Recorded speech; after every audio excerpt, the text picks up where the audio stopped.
हाँ जी, नमस्कार। और दांतों का हमने टॉपिक पढ़ लिया था मानव के पाचन तंत्र के अंतर्गत। और अब हमारा दूसरा जो टॉपिक है वो है जीभ। और दांतों में हमने देखा था कि मानव में अस्थायी और स्थायी दो प्रकार के दांत पाए जाते हैं। और एक हमने बात की थी कि जो चूहे हैं उनमें दांतों की जो लंबाई है उनको मेंटेन रखने के लिए चूहे लगातार किसी भी वस्तु को कुतरते रहते हैं। तो चूहों में जो दांतों का प्रकार जो पाया जाता है वह होता है कृंतक प्रकार के दांत। और एक हम देखते हैं कि जैसे जो दांत है उन पर हम टूथपेस्ट वगैरह करते हैं।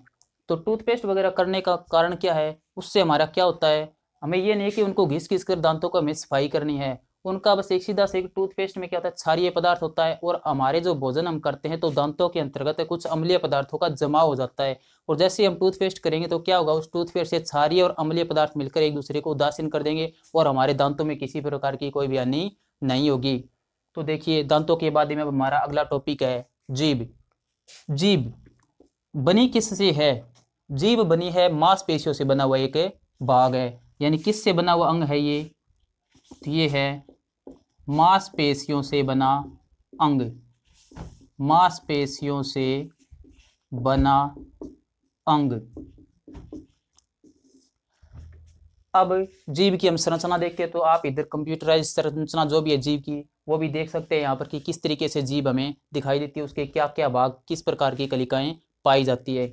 और एक हम चित्र यहाँ पर भी बनाते हैं। देखिए, मान लीजिए कि ये क्या है, इस तरीके से जीभ की कोई एक संरचना में बनाई है। जीभ का जो ये भाग है और ये यहाँ पर पाई जाती है एक संरचना जिसे बोलते हैं हम हायार्ड। क्या बोलते हैं? हायार्ड। और हायार्ड जो है वो जीभ के द्वारा किससे जुड़ा हुआ होता है? ये जुड़ा हुआ होता है फ्रेनुलम। यानी हायार्ड भाग जीभ से जिस भाग के द्वारा जुड़ा हुआ होता है उसे बोलते हैं हम फ्रेनुलम। क्या बोलते हैं? फ्रेनुलम। अब जीभ पर हमें बात करनी है कि जीभ चीज क्या है। तो जीभ में अंतर्गत हमें देखना है इन पर क्या पाई जाती है, स्वाद कलिकाएं पाई जाती है। जीभ पर क्या पाई जाती है? स्वाद कलिकाएं पाई जाती है जो कि हमें स्वाद का ज्ञान करवाती है।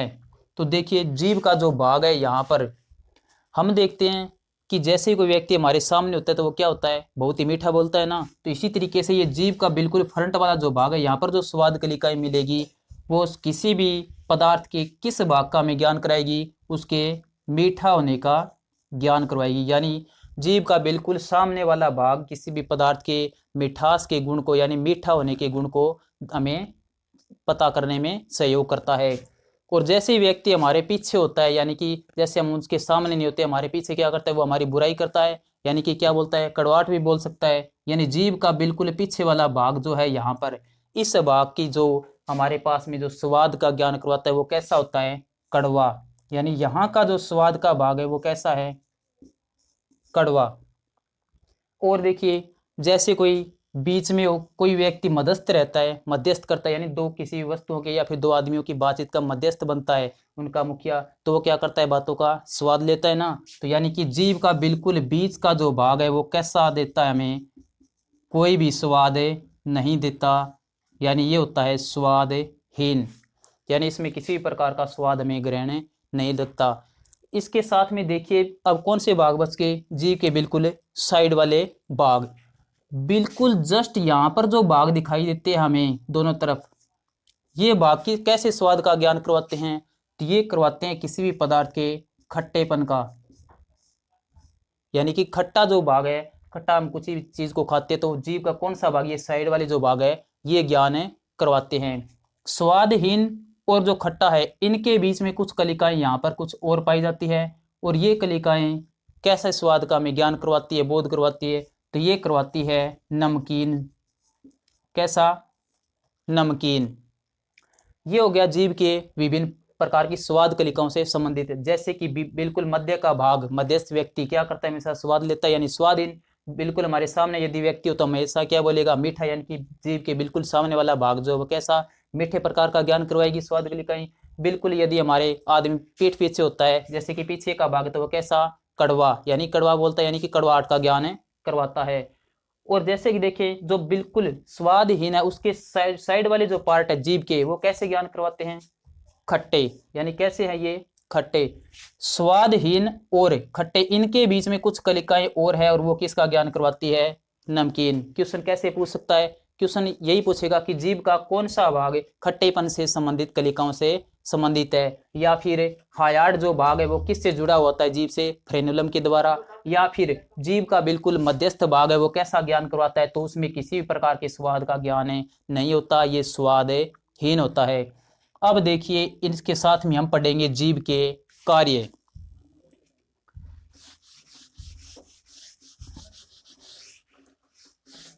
तो देखिए जीभ एक मांसपेशियों से बनी संरचना, और उसके बाद में इस जीभ के कार्य क्या क्या है, कार्य भी हमें पूछ सकता है। तो देखिए जीभ पर पहला कार्य तो क्या है? यही है कि इस पर पाई जाती है स्वाद कलिकाएं। क्या पाई जाती हैं? स्वाद कलिकाएं। और जो हमें क्या करवाती है? किसी भी भोजन से संबंधित स्वाद का ज्ञान करवाती है। उसके बाद में यदि स्वाद कलिकाओं की बात करें तो जैसे जैसे व्यक्ति की उम्र बढ़ती है वैसे वैसे स्वाद कलिकाओं की संख्या में क्या होती है? कमी आती जाती है। जैसे जैसे व्यक्ति की उम्र बढ़ती है तो स्वाद कलिकाओं में क्या होगी? कमी आती जाएगी। यानी जब व्यक्ति बूढ़ा हो जाता है तो उसे हम किसी भी प्रकार का यदि भोजन दे दें तो उसे वो भोजन में कभी भी कोई भी मान लीजिए कि ये नुक्स नहीं निकालता कि हाँ ये भोजन ऐसा है, अच्छा नहीं बना। क्यों नहीं निकालता? ये नहीं है कि अब उसे यहाँ की सहन शक्ति हो गई है, कारण यही है कि उनकी स्वाद कलिकाओं की जो क्षमता है वो क्या हो गई है? कम हो गई है। अब देखिए अगला जीव का क्या कार्य हो सकता है? जैसे कि हम भोजन को मुख में ग्रहण करते हैं तो क्या होता है? हमारे मुख में भोजन को एक स्थान से दूसरे स्थान तक घुमाने के लिए भी क्या करती है? जीभ कार्य करती है। यानी भोजन को घुमाने का कार्य, भोजन को घुमाने का कार्य ये भी किसके द्वारा होता है? मुख में जीभ के द्वारा। और इसके साथ में जीभ क्या करती है? विशेष काम आपको पता ही है, जैसे कि मैं बोल ही रहा हूं तो ये जीभ क्या करती है? साथ में बोलने में सहायक है। क्या चीज है? जीभ बोलने में सहायक। और देखिए जीभ है तो इसका नियंत्रण किसके द्वारा होता है? यानी हम जब बोल रहे हैं तो इसमें हमारी भाषा किस प्रकार से बन रही है? तो जीभ का जो ये नियंत्रण है, इस जीभ का नियंत्रण वो किसके द्वारा होता है? जीभ का नियंत्रण होता है हमारे मस्तिष्क में अनेक प्रकार के भाग है, उनमें से एक भाग है परमस्तिष्क। कैसा भाग है? परमस्तिष्क। और परमस्तिष्क में एक उपस्थित होता है वाणी केंद्र। क्या चीज है? वाणी केंद्र। देखिए जीभ का नियंत्रण परमस्तिष्क में उपस्थित वाणी केंद्रों के द्वारा किया जाता है। और देखिए हम देखते हैं कि विभिन्न प्रकार के जो जानवर हैं जैसे कि छिपकली है या फिर कोई मेंढक है, उनमें क्या होता है? जो जीभ वो क्या कार्य करती है? उनकी जीभ कार्य पड़ रही जीभ की तो उनमें करती है वो कीटों के भक्षण का कार्य, यानी उनको कीटों क्या करते हैं? अपने मुख गुहा में ले लेती है। इसके अलावा यदि गाय भैंसों की बात करें जानवरों में तो उनकी आपने देखा हुआ कि जीभ क्या होती है? खुरदरी होती है उनकी, उन पर क्या होते हैं? उभार पाए जाते हैं बहुत ज्यादा। और वो उस अपने शरीर को क्या करती है? वहां जीभ से मान लीजिए कि यहाँ पर जो शरीर किसी प्रकार उनको जैसे जो खुजली वगैरह होती है तो उनको क्या खुजलाती है उनको शरीर को। कैसे? यानी शरीर पर अपने रोगों को साफ करने के लिए भी उनमें जीभ कार्य करती है। तो ये था जीभ से संबंधित कार्य, और जीभ की हमने विभिन्न प्रकार की स्वाद कलिकाओं का ज्ञान पढ़ा। जीव के बाद में नेक्स्ट हमारा टॉपिक है, इसमें कौन सा भाग था? यवला। क्या चीज है तीसरा इसमें? यवला।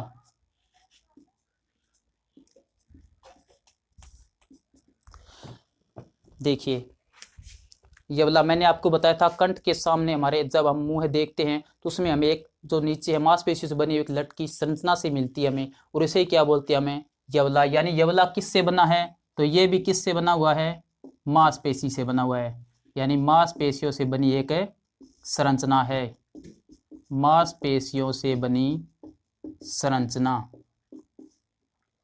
और यवला करता क्या है? तो ये भोजन को जब हमारे मुख गुहा में होता है उसको गर्सनी के अंतर्गत धकेलने का कार्य करता है। यानी भोजन जब हम जैसे ही ग्रहण मुख में करते दांतों के द्वारा चबा लिया, जीभ के द्वारा एक स्थान से दूसरे स्थान में घुमा करके लास्ट में जब गर्सनी तक जाता है तो इसमें कौन सहायता करता है? यवला। यानी भोजन को मुख से किसमें? गर्सनी में धकेलने का कार्य, धकेलने का कार्य किसके द्वारा? यवला के द्वारा किया जाता है। एक यवला से संबंधित मैन हमारा पार्ट है, जैसे कि हम देखते भी है, जैसे हमारा कोई रूप पार्टनर वगैरह हो या फिर कोई और देखते हैं, तो ज़्यादातर व्यक्ति में क्या होता है, खराटे लेने की आदत होती है। तो क्या है वो उनकी, वो जानबूझकर नहीं करते। उनका क्या होता है, जैसे कि सोते हम, तो सोने के समय कई बार क्या होता है, कुछ व्यक्तियों में यवला का आकार जो होता है वो क्या होता है, बढ़ जाता है थोड़ा सा, और जिसके कारण वो श्वास नली में आ रहे श्वास के बीच में अवरोध उत्पन्न होने के कारण क्या करता है, हमारे ऊपर जो कंठ जो कठोर भाग उससे तालु के कठोर भाग से टकराता है, और हमें क्या आते हैं, उस व्यक्ति में खराटे लेने के गुण दिखाई पड़ते हैं हमें। यानी खराटे लेने जो का कारण है वो भी किस से डिपेंड है, यवला से ही निर्भर है। तो ये थे यवला के बारे में कि मांसपेशियों से बनी एक संरचना, और मुख गुहा में जो भोजन है उसको मुख गुहा से ग्रसनी में धकेलने का कार्य, और खराटे जो व्यक्ति लेता है वो भी किससे संबंधित है, यवला के ही विकार से संबंधित है। और यवला के बाद में, हाँ जी, और हमने पढ़ लिया दांत, उसके बाद में जीभ, जीभ के बाद में हमने यवला देखा, और यवला के बाद में आती है मुख गुहा में लार ग्रंथियां। ग्रंथियों हमने साइड में आपको पहले बताया था, ब्रूनर, जठर वगैरह, उनमें से पहली ग्रंथि है लार ग्रंथि, जो कि किससे संबंधित है, मुख गुहा से। और हम मुख गुहा के विभिन्न पार्ट पढ़ रहे हैं, तो इनमें अब आता है चौथा, लार ग्रंथियां।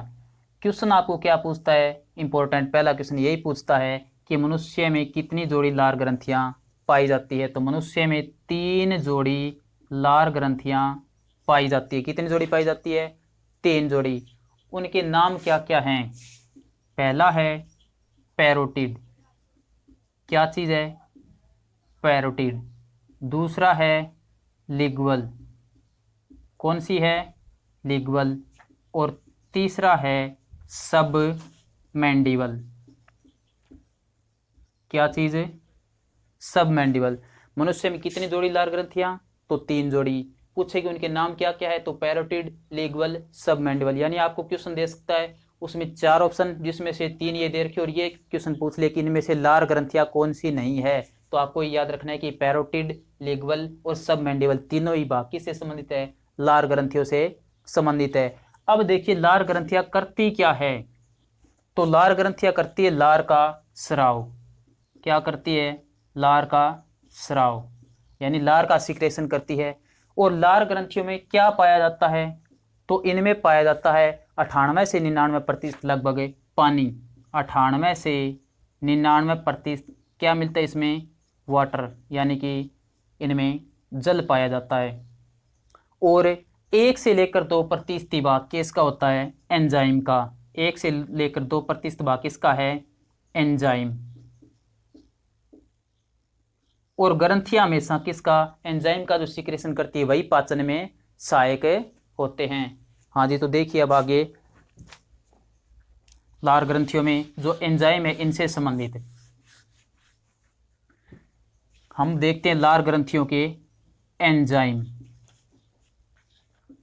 कौन कौन से एंजाइम पाई जाती है। तो लार ग्रंथियों से संबंधित 2 एंजाइम है। पहला क्या चीज है, जिसे हम बोलते हैं लार एमाइलेज या फिर टाइलिन। क्या नाम है, लार एमाइलेज, लार एमाइलेज या फिर इसे बोलते हैं टाइलिन। क्या चीज है, टाइलिन। और दूसरा मिलता है हमें लाइसोजाइम। क्या चीज है, लाइसोजाइम। अब देखिए इनके यदि हम देखें, तो लार एमाइलेज या फिर टाइलिन जिसे बोलते हैं, वो क्या करता है, यह करता है स्टार्च का पाचन। स्टार्च, क्या कार्य इसका, ये करता है स्टार्च का पाचन, स्टार्च का पाचन। और ये भी पूछ सकता है कि कितने प्रतिशत स्टार्च का पाचन मुख गुहा में हो जाता है। तो लगभग देखें तो 30% स्टार्च का पाचन मुख गुहा में लार एमाइलेज द्वारा हो जाता है। स्टार्च क्या होती है, एक पॉलीसैकेराइड है, खाने में इसका कोई स्वाद नहीं होता। जैसे यहाँ पर इसमें शर्करा वगैरह मिलती है, लास्ट में स्टार्च का पाचन होने के बाद में क्या बनता है, हमारे शर्कराएं बनती है, मीठी शर्कराएं, जैसे कि माल्टोज वगैरह है, उनका इसमें रूपांतरण हो जाता है। ये लार जो एमाइलेज या फिर टाइलिन है, ये क्या करता है, स्टार्च का माल्टोज में रूपांतरण कर देता है। यानी ये भी देख सकते हैं हम कि यदि जो स्टार्च है और इस पर कौन, ये टाइलिन जो एंजाइम है, ये गिरेगा, टाइलिन एंजाइम जैसे इस पर गिरेगा तो क्या बन जाएगा हमारे पास में, एक मीठी शर्करा बन जाएगी, मीठी शर्करा, और उसका नाम क्या है, माल्टोज। यानी हमारे पास में माल्टोज नामक एक मीठी शर्करा का निर्माण हो जाएगा और हमें क्या लगेगा, फिर वो भोजन थोड़ा सा मीठा लगेगा।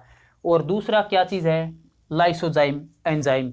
लाइसोजाइम क्या करते हैं, लाइसोजाइम करते हैं जीवाणुओं के भक्षण का कार्य। जीवाणु जैसे कि बैक्टीरिया वगैरह है, तो बैक्टीरिया जो है, बैक्टीरिया, इन बैक्टीरियाओं की जो कोशिका भित्ति है, इनको कोशिका भित्ति यानी बाहर वाला इनका जो पार्ट, इनको घोलने का कार्य करता है कौन है, लाइसोएंजाइम, ये लाइसोजाइम। और लाइसोजाइम इनकी कोशिका भित्ति को घोल देगा तो ये बैक्टीरिया क्या हो जाएगा, मर जाएगा यहाँ पर। जैसे कि लाइसोजाइम कहाँ कहाँ पर पाया जाता है, एक तो मुख गुहा में हो गया, और कहाँ पे, ये आँख में, त्वचा में भी पाया जाता है, जैसे हमारी श्वेत ग्रंथि है उनके द्वारा भी सिक्रेशन होता है इसका। और देखें तो जैसे कि हम सुनने भी आता है कि गौमूत्र जो है वो स्वास्थ्य वर्धक है, यानी बहुत से व्यक्ति तो गौमूत्र का सेवन करते हैं। कारण क्या है उसका, गौमूत्र में क्या चीज़ होती है, सबसे ज़्यादा परसेंटेज है लाइसोजाइम की। जैसे व्यक्ति गौमूत्र का सेवन करता है, इसमें लाइसोजाइम जो है वो सबसे अधिक मात्रा में है, तो ये क्या करेगा, जो हमारा जो पूरी आहार नाल है उसके अंतर्गत है, क्रिया के द्वारा जो लाइसोजाइम एंजाइम वो क्या कर देगा, तो बैक्टीरिया वगैरह हमने यदि कोई किसी भी तरीके से भोजन में यदि चला जाए तो उनका क्या कर देगा, कोशिका भित्ति को घोलकर उनका भक्षण का कार्य, यानी कि उनको मार देगा, वहाँ पर बैक्टीरिया क्या हो जाएंगे, खत्म हो जाएगा, व्यक्ति क्या रहेगा, स्वस्थ। यानी ये किस में पाया जाता है, गौमूत्र में भी पाया जाता है। वो तो ये हमारा यहाँ पे लार ग्रंथियों वाला टॉपिक जो है वो कंप्लीट हो गया। ठीक है जी, धन्यवाद।